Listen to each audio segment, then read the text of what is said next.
రాజు వారిని ప్రాణంగా చూసుకుంటాడు. రాజు ఎవరు? రాజు ప్రాణంగా చూసుకునేది ఎవరిని? రాజు ప్రజలు ఎవరు? ఇవన్నీ తెలుసుకోవడానికి వస్తున్నారు ప్రతి తమిళ చెల్లి సహోదరులు. తెలుసుకుందాం పరిశుద్ధ గ్రంథం నుంచి. కీర్తన గ్రంథము 72వ కీర్తన 14వ వచనంలో దేవుని వాక్యం ఉంది. వీలైతే తర్వాత 12, 13 వచనాలు కానీ ఒకసారి మనం ధ్యానించుకుందాం. మొదటగా 14వ వచనం. కపట బలాత్కరణ అతడు వారి ప్రాణం విమోచించును, వారి ప్రాణం అతని దృష్టికి ప్రేమగా ఉండును. ప్రతి తమిళ చెల్లి సహోదరుల కీర్తనకారుడు దావీదు మహారాజు కీర్తన రాశాడు. అయితే రాస్తూ ఇది సొలొమోను కీర్తన అని పైన చెప్తుంటాడు.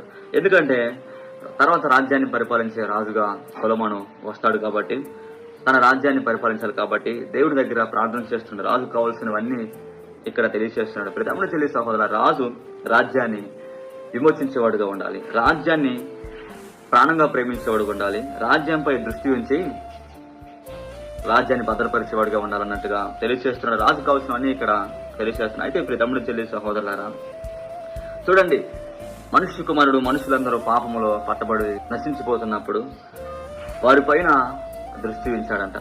ఎలా దృష్టి ఉంచాడు? ప్రాణంగా దృష్టి ఉంచాడు. ప్రాణంగా వారిని ప్రేమించడానికి దృష్టి ఉంచాడు. అంటే మీకు అర్థమవుతుందా? ఒకసారి ఆలోచించేయండి. రాజులకు రాజు, ప్రభులకు ప్రభు, యేసుక్రీస్తు ప్రభు మనిషిని ఎంతగా ప్రేమిస్తున్నాడు. అతని దృష్టికి ప్రేమగా ఉండెను. రాజు దృష్టికి రాజ్యము ప్రేమగా ఉంటుంది. ఈరోజు మనకు అనారోగ్యం కానీ, సమస్య కానీ, కష్టం కానీ, ఏదైనా భయంకరంగా మనకు ఏదైనా వచ్చినట్లయితే మనల్ని ఎవరు ప్రేమించరు, మనం ఎవరు దృష్టి ఉంచరు, మన ప్రేమగా ఎవరు చూడరు. మనుషులందరూ ఏదో ఒక చిక్కుల్లో, పాపముల్లో, చెడ్డ క్రియల్లో నశించిపోతున్నప్పుడు వారిని దేవుడు ప్రాణంగా ఎంచి, ప్రేమగా ఎంచి, అయ్యో నా కుమారుడు నశించిపోతున్నారే, రాజ్యం నశించిపోతుంది, కొట్టబడిపోతున్నారే అని యేసుక్రీస్తు ప్రభు భూమి మీదకి వచ్చి విమోచనగా తన రక్తాన్ని చిందించి విమోచించాడు, విడిపించాడు, రక్షించాడు. ప్రాణంగా ప్రేమించేవారు రక్షిస్తారు. చూడండి, నీ కుటుంబాన్ని నువ్వు ప్రాణంగా ప్రేమిస్తున్నట్లయితే, నీ బిడ్డలను కానీ, నీ సహోదరులు కానీ, నీ రాజ్యాన్ని నువ్వు కలిగి ఉన్నది ఏదైనా సరే నువ్వు ప్రాణంగా ప్రేమిస్తున్నప్పుడు బాగా దాన్ని రక్షించుకుంటావు. ఒకవేళ నిన్ను నువ్వే ఎంతగా రక్షించుకుంటావో చూడు. నీ కన్ను ఏదన్నా దెబ్బ తగులుతుంటే నీ కన్ను ముందుగానే ఆ కంటిని భద్రపరుస్తుంది. అలానే యేసుక్రీస్తు ప్రభు మనుషులందరూ నశించిపోతున్నారని విమోచనగా తాను భూమి మీదకి వచ్చి క్రయధనం చెల్లించి కాపాడుకున్నాడు. అదే రీతిగా నిన్ను నన్ను ప్రేమిస్తున్నాడు.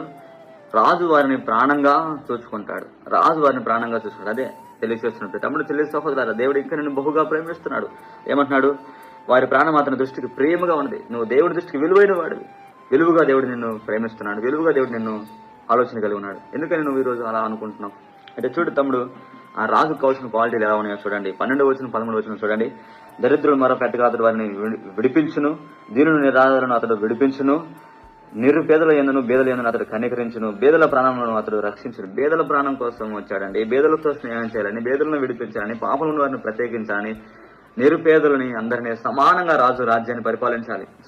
సమానంగా యేసుక్రీస్తు ప్రభు సిలువలో ప్రతి మనిషి కోసం ప్రాణం పెట్టాలని ఇక్కడ తెలియజేస్తున్నారు. ప్రతి తమిళ చెల్లి సహోదరులారా, ప్రాణం పెట్టిన రాజు దగ్గర ఉన్నట్లయితే ప్రాణంగా చూసుకుంటాడు. కాబట్టి ప్రాణం పెట్టిన రాజు దగ్గరికి వచ్చే